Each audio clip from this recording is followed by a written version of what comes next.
made it to where Chris Paul is the scapegoat. He's the problem. Clearly, there's something else going on behind the scenes. So now you get a fresh-minded Chris Paul. That sudden Toronto Raptors deal involving Chris Paul just totally rocked the league. Formerly the backbone for Los Angeles, Paul's shocking exit followed him being cast as the fall guy by management. Today, he is finally getting vocal regarding exactly facts that truly transpired behind closed doors. Believe this, it is not what you think. Let us analyze it, the move and how it truly unfolded. On February 4th, 2026, the Los Angeles Clippers, Brooklyn Nets, plus Toronto Raptors settled on a big, complex group deal, shipping Chris Paul to Toronto, while Ochai Agbaji, a 2032 second-round selection, and some money to the Nets. Toronto needed to stay below that luxury tax threshold. Moving Agbaji's heavy contract to Brooklyn effectively got this done. The Clippers hoped to keep roughly $7 million in luxury tax fees and clear out a roster seat. Brooklyn received Agbaji, plus one future second-round choice, plus $3.5 million from Los Angeles to absorb that contract. 3 squads, all. Financial, 0 athletic motives. Brooklyn even shipped the draft rights for Vanja Marinkovic, a 2019 second-round draft choice, competing abroad back to Los Angeles simply to square the ledger. Thus, Chris Paul was merely dealt to Toronto, and now it seems. So Chris Paul was just traded to the Raptors, and it looks like they're going to work with him to find his next home. That was the surface level story. A minor 3-team deal where all 3 squads win on paper. But the true saga, the one which had been growing since early December, involved everything which drove to this moment. Because this move did not occur in a void, it occurred strictly since. Los Angeles held a 12-time All-Star on their lineup, a future Hall of Famer who returned to the organization where he had once formed his legend. Yet they managed it so badly that every fact which slipped out made the front office look truly terrible. Crazy, like Chris Paul had so many great memories with the Lob City Clippers, and it's just very unfortunate that they ended up disrespecting him in the final year of his career. Paul signed a veteran deal totaling $3.3 million July 1st, 2025 after harsh cuts by the Warriors. He turned 40 years old. He had declared this his final campaign. He picked Los Angeles because this truly was where he matured as a pro. The Lob City era, Blake Griffin, DeAndre Jordan, those alley-oops, the postseason, push, the team records. He desired to finish it where the finest moments lived. Los Angeles signed him as a veteran guide.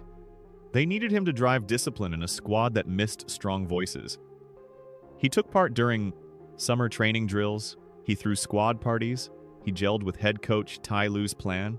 It all seemed perfect, in theory. But then the year began and everything crumbled down.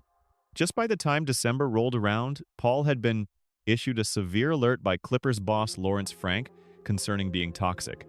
He and Ty Lue really had stopped talking to one another for weeks. He had engaged in numerous loud, heated arguments with associate head coach Jeff Van Gundy, and when Los Angeles fell to the Miami Heat on December 2nd, got trapped at the terminal for 6 hours due to technical failures with their jet and ultimately reached a local lodge.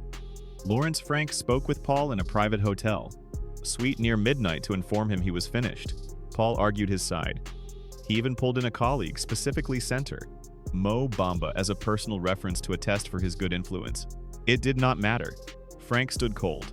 Paul was told to head out. The squad flew to Atlanta sans him. He had to schedule his own commercial trip back to Los Angeles. And roughly 2:40 a.m., he wrote on Instagram, "Just found out I'm being sent home." That blunt post, 5 words, plus a peace sign, lit a massive fuse. Every writer in the league started digging. Every source started chatting. And what emerged over the following 2 months, building all the way up to this big February 4th deal, exposed the Clippers from the inside out. But to grasp how it became this toxic, you truly must start with what actually transpired between Paul and the training staff. The leadership clashes, the friction between Chris Paul and the entire Los Angeles senior coaching crew did not grow slowly. They exploded in specific reported moments which clearly exposed a rigid leadership structure that really felt cornered by a pro who had been leading basketball squads for 2 decades. The battles with Jeff Van Gundy were especially volatile. anchored in a core dispute over whether a legend of Paul's rank held the actual hard-earned privilege to give notes on court. The main event happened November 29th, 2025 during the tough Clippers, 114 to 110, lost to the Dallas Mavericks. In the fourth period, Kawhi Leonard entered the match after resting for a while and was tasked to check Klay Thompson. Leonard was stiff. He had not heated up yet. Thompson was firing. Paul sitting on. The bench saw this occur, doing what he'd done for 21 years as a point guard. He spoke out. Top reporter Chris Haynes detailed precisely what transpired during that brief timeout. That occurred from a game against the Dallas Mavericks, the last home game they played. It was in the fourth quarter. Kawhi Leonard is on a minute restriction, and sources told me that when he was guarding Klay Thompson, he was struggling when he got into the game after sitting down for a while. He was struggling keeping up with Klay Thompson. And so there was a timeout call late in that fourth quarter. And during the fourth quarter, and during that timeout, Chris Paul went to Kawhi Leonard and said, "Hey man, are you fresh enough? Do you feel good? Do you feel like you can stick with Klay Thompson?" And he asked the teammates, he said, "Hey, y'all might want to switch this." Paul proposed shifting the defensive coverage. He never forced it. He queried Leonard regarding his current fatigue levels. He advised the squad they should probably consider placing another defender on Thompson until Leonard found rhythm. It was a recommendation. Thompson had already drained 5 or 6 triples by then. The squad ultimately swapped the assignment. The following day aboard the team jet, associate head coach Jeff Van Gundy convened a sit-down with Paul. Van Gundy asked Paul whether he had altered the defensive coverage throughout the match. Paul said negative. He had proposed it, not ordered it. To demonstrate his stance, Paul rose up on the jet, marched down the aisle, and asked Kawhi Leonard and Chris Dunn to retell the interaction and verify his account of facts. This open confrontation made matters worse. Van Gundy reportedly informed Paul that although he might have possessed leeway to execute those types of changes on prior squads, he did to not possess that leeway here. That term leeway resonated. Days prior his release on November 28th, Paul had shared an Instagram story highlighting the dictionary meaning of the term leeway. At that moment, folks didn't grasp what it meant. Now, it clicked fully. Van Gundy had utilized that specific term to shut down Paul's insight, and Paul placed it on his Instagram, without adding anything else. As Haynes detailed, this was merely one of multiple verbal clashes between the pair in a very brief span. And so I was told that Jeff Van Gundy told Chris Paul, "Listen, you might have had leeway in other places to be able to, to change up defensive coverages, but you don't have that leeway here." And that was just one of the minor verbal incidents between Jeff Van Gundy and Chris Paul. That was one of a few in this brief span with the Clippers. The Van Gundy disputes were not unique. There existed another episode on the sidelines during a run of 5 consecutive games where Paul received DNP-CD. Paul and Van Gundy were seated next to each other. Neither spoke for an extensive interval. The quiet lingered on until Paul ended it by cynically asking Van Gundy if he wasn't speaking to him. Van Gundy sneered and doubted Paul's honesty. Numerous sources observed this interaction. It demonstrated exactly how personal the tension had grown between a veteran who desired to produce and an assistant coach who viewed that input as a danger. Paul's bond with head coach Lue crumbled on a separate yet parallel path. Early in the year, they had been synced. They had partnered during off-season training, but as the defeats stacked up, the Clippers began 5-16. Paul's reviews of coaching moves got louder and Lue's patience waned. On November 8th, 2025, after a match where Paul sat down for the second half, Paul rang Lue for what became a 40-minute phone exchange. He needed to know why his part was being cut. The call turned toxic. It was the final true dialogue they shared. For weeks following, Paul and Lue were not on speaking terms. Paul allegedly requested sit-downs to tackle claims that he was a negative force. Lue declined. On November 9th, the day following that phone chat, Paul met with Lawrence Frank, who gave a final notice about being toxic. 2 days later, on November 11th, an off day following a loss to the Atlanta Hawks, Paul was permitted to brief the squad. He apologized. He stated his reviews came from a good heart. He stated they needed the team to better. It didn't matter. The fractures were already too deep. 3 weeks later, they shipped him, home from Miami. Former player and current pundit J.J. Redick, who hooped alongside Paul during the Lob City era, broke down why the coaching staff's method was the true issue. The emphasis on getting it right is much more important than the emphasis on being right. And so getting a play right or getting something correct, you may overlook something, right? You got a million things to look at, right? Especially the end of games. There's a lot of stuff happening. So as a coach, it feels like you should welcome ideas on how to get it right. And the next day after you've had time to sleep on it, like approach that situation in a non-confrontational way. The coaching staff picked confrontation. They picked hierarchy over cooperation. And when it all leaked out publicly, it sketched a portrait of coaches who would sooner silence a Hall of Famer than listen to him. But the coaching dramas were merely half the tale. What was occurring inside the locker room was just as telling. The locker room and the stars who spoke nothing.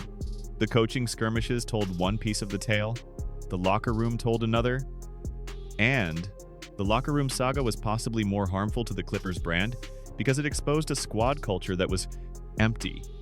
A band of highly paid professionals who hardly communicated with one another, led by two stars who favored silence over leadership. The Clippers' locker room during the 2025-26 campaign was described by numerous sources as bizarrely quiet. Limited off-court interactions, a stagnant team group chat that saw scarce activity, past basic logistics. No one was speaking, no one was leading. Kawhi Leonard, the franchise cornerstone, was famed for his low-key behavior and focus on individual preparation above vocal motivation. James Harden, the team's top scorer, was chilled to a fault. Neither filled the leadership gap that every struggling squad desperately needs. Paul stepped into this atmosphere and tried to shift it. He energized the group chat. He organized off-court, bonding exercises. He encouraged open dialogue. He tackled performance issues directly in film sessions and closed sessions. Paul executed the same playbook he has run his entire career without fail. He demanded total accountability. But that specific locker room absolutely refused to listen. As a source explained, Chris's notoriety for grinding down his peers was hardly fresh news. That ghost has trailed him over 10 long years. And Chris Paul, and I've been hearing this for over a decade. He's a dick, they said. I wasn't going to say that. They say he's a dick. But he wears on people. I'll say that. Teammates say that he wears on people. He's hard to get along with. He's hard to get along with. And so if you all... I remember when Allen Iverson was late to practice every day for his whole career. But when he came back to Philly that last time and he lost his first step, suddenly being late to practice was a bigger deal. Yeah, now it means because you're not right. Mm-hmm. Chris Paul's always warned people, warned on teammates. But now that you're not the guy that can give you 20 and 10 every night, they don't want to hear that shit. That parallel involving Allen Iverson was telling. Paul's ferocity has forever remained his signature trait. When he remained the top talent on the court, folks called it leadership. When he became a 40-year-old on a cheap contract logging benchings, it was labeled whining. The actual substance hadn't shifted. The setting had regarding Kawhi Leonard specifically. Paul constantly provided unwanted guidance, right in his face, concerning different angles of hoops and squad tactics. Originally, it stemmed from reverence. With time, Leonard supposedly grew bored and weary of the relentless lectures, particularly when managing with his own rehabilitation schedules and minute limits. Leonard respected Paul's history, yet deemed the ceaseless noise draining. Once Paul was released, Leonard and Harden heard about this via social platforms. They were not briefed in advance. They acted outwardly stunned, yet internally, rumors suggested there existed peace amidst some members that the friction was finished. Harden's stance was tangled by their past. When the franchise contacted Harden regarding Paul's possible arrival in the free agency, he seemed supposedly not wholly thrilled, knowing of Paul's rigid standard from their stint alongside in Houston during 2017 to 2019, where tactical battles had previously broke their alliance. Harden outwardly kept things professional following Paul's December removal, stating the issues were not purely Chris and that the brass's choice remained out of his control. Yet the subtle message was obvious. Harden had lived through this alongside Paul earlier, and he realized how things would end. One figure who wasn't shocked by any of this was former partner James Harden himself. Plus, reports verified there existed mounting stress betwixt Paul and the team boss, which hastened the entire collapse.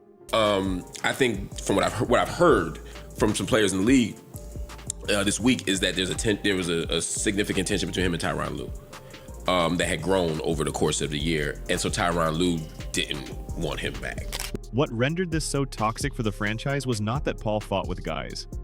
That has occurred on many squads. It was that the establishment possessed no method to handle it. There existed no arbitration, no real discussions, no... One sat Paul, Lue, and Van Gundy down in a space and stated, "Let's fix this mess." Instead, the training group iced him out. The executive branch sent threats. And then they shipped him off in the dead of the night. The locker room. Vibe was not merely silent, it was cowardly.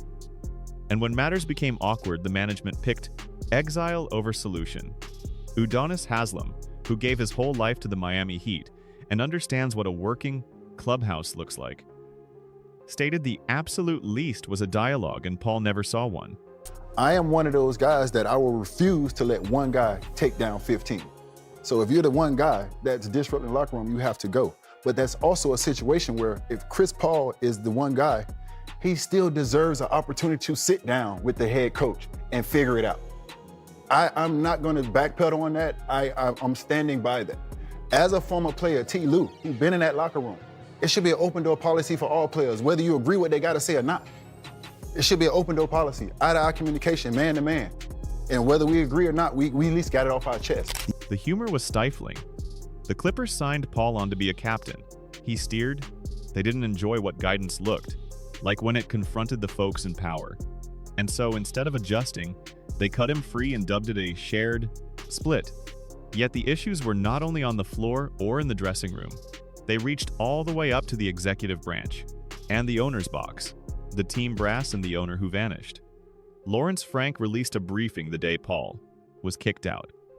He noted the franchise was cutting ties with Chris and that he would no longer be a piece of the squad. He claimed Chris is a storied player with a massive resume. He claimed no one was faulting Chris for the club's failure and that he personally took accountability for the losses. Those were the corporate lines. Stephen A. Smith was not caring for corporate lines. Put the camera on me. I don't give a damn what Lawrence. I don't like what he did. I don't have much of a relationship with Lawrence Frank. I've always respected him. I remember when he was the head coach of the Nets. I remember when he was the head coach of the Detroit Pistons. And then he spit out the main query that the whole league was pondering. How the hell do you do this to Chris Paul?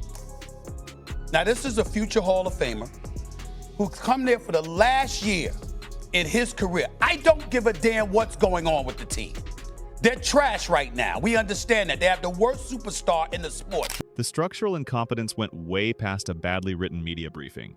The facts that leaked regarding the night of December 2nd into December 3rd were shocking in their absence of decency.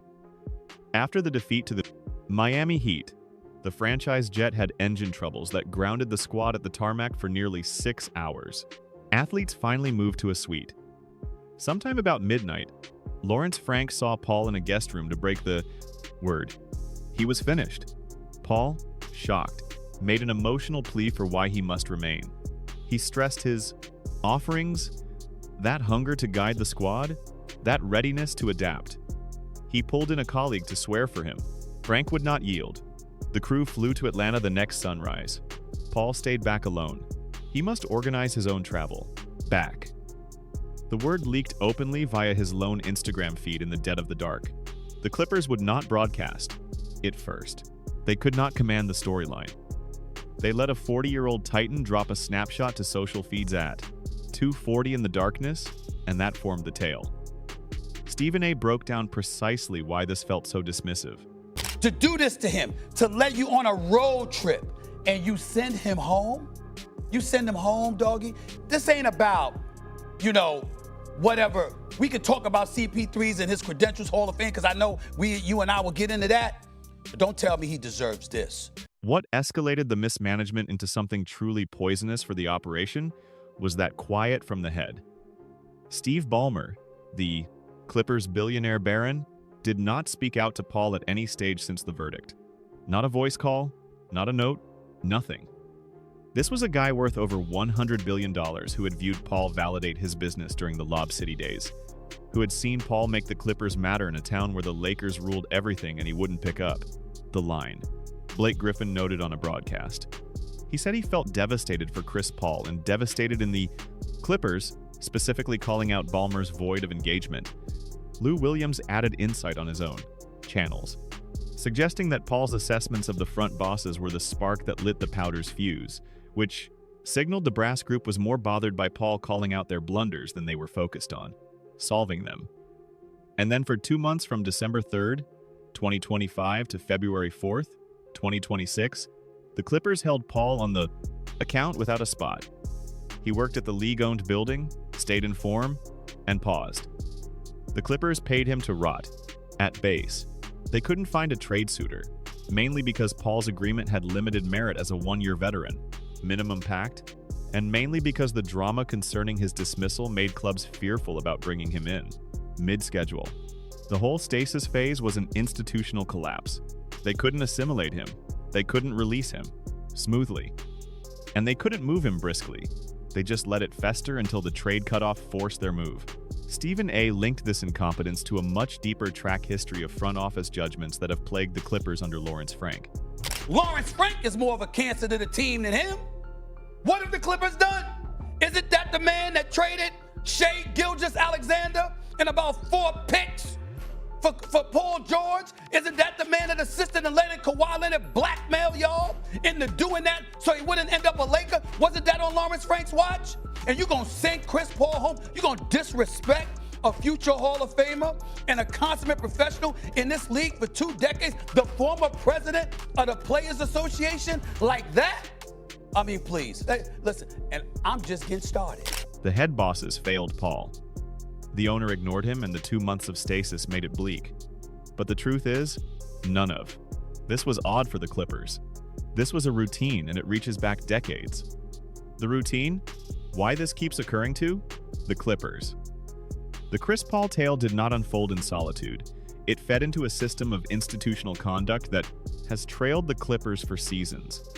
A habit of mistreating athletes, botching conversations, and taking positions that favor short-term expediency over long-term credibility. The specter that looms over everything is the Donald Sterling incident of 2014. Sterling, who held the club for 33 years, was caught voicing racist comments about black folks, including judgments of Magic Johnson and directions to his girlfriend not to invite black observers to matches. NBA Commissioner Adam Silver banned Sterling for life, billed him $2.5 million, and forced the sale of the side to Ballmer for a then-record $2 billion. The trouble exploded during the Lob City postseason, wrecking a hopeful bid. Former supervisor Elgin Baylor had sued Sterling in 2009 for age and racial intolerance, stating he was pushed out after challenging what Baylor dubbed a plantation philosophy. The case was discarded, but it left a stain. Just after Ballmer's buyout, the institutional mindset never truly reset. The Sterling Times ingrained a corruption that subsequent leadership teams have attempted to purge. Under Ballmer, the expenses increased drastically. The budget exploded. The Intuit Dome was raised, but the roster direction troubles remained. In 2018, the Clippers dealt Blake Griffin to the Detroit Pistons just months after inking him to a 5-year, $171 million add-on and highlighting him in advertising efforts that pledged a dedicated future. Griffin later said, "Crew had lied to him about retooling around him, Paul and Jordan. The swap was largely blasted as dishonest and dishonorable, the sort of play that makes athletes wonder whether the corporation's oath means anything." Then, there was Paul George. After years of teaming with Leonard, George left in 2024 free agency for the Philadelphia 76ers on a 4-year max pact when the Clippers declined to grant the same terms, noting luxury tax worries. George went on his broadcast and explained feeling disregarded. The front office's prudence with funds on a squad owned by one of the wealthiest humans on the globe drove away a star in his peak. And then there was the constant handling of Kawhi Leonard, whose chronic knee troubles erased the entire 2021 campaign, plus huge chunks of subsequent years. The Clippers' health and training crew managed long-term safety to such an extreme level that it totally destroyed team rhythm and playoff focus. Teammates got annoyed. Opposing players cracked jokes. Stephen A. he'd been asking these questions about Kawhi for years, and the Paul fiasco finally put the hypocrisy on full display. You know what? He's spending his money wrong. He's investing it wrong. He's made the wrong investment. How many times have I been on the air saying, why are you investing in Kawhi Leonard? You talk about somebody that should be sent home. You know why you can't send him? You know why you can't send Kawhi Leonard home? Because he's always home. Always home. Jerry West's exit added more fuel to the dumpster fire. The iconic basketball executive who had played a huge role in signing Leonard and George to the Clippers left in 2020, feeling ignored and later joined the rival Lakers front office.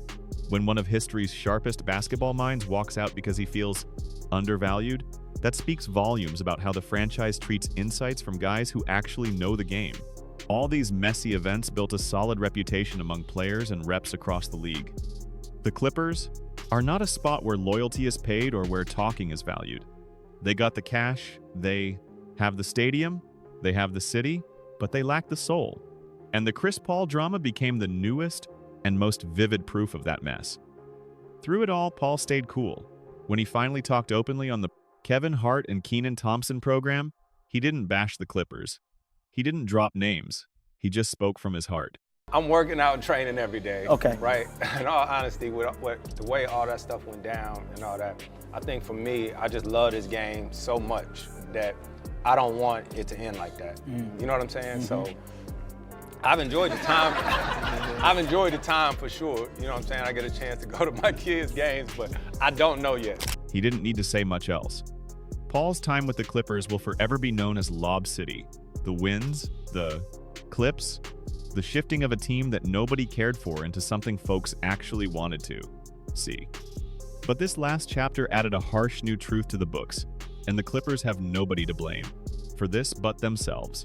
Thanks for tuning in.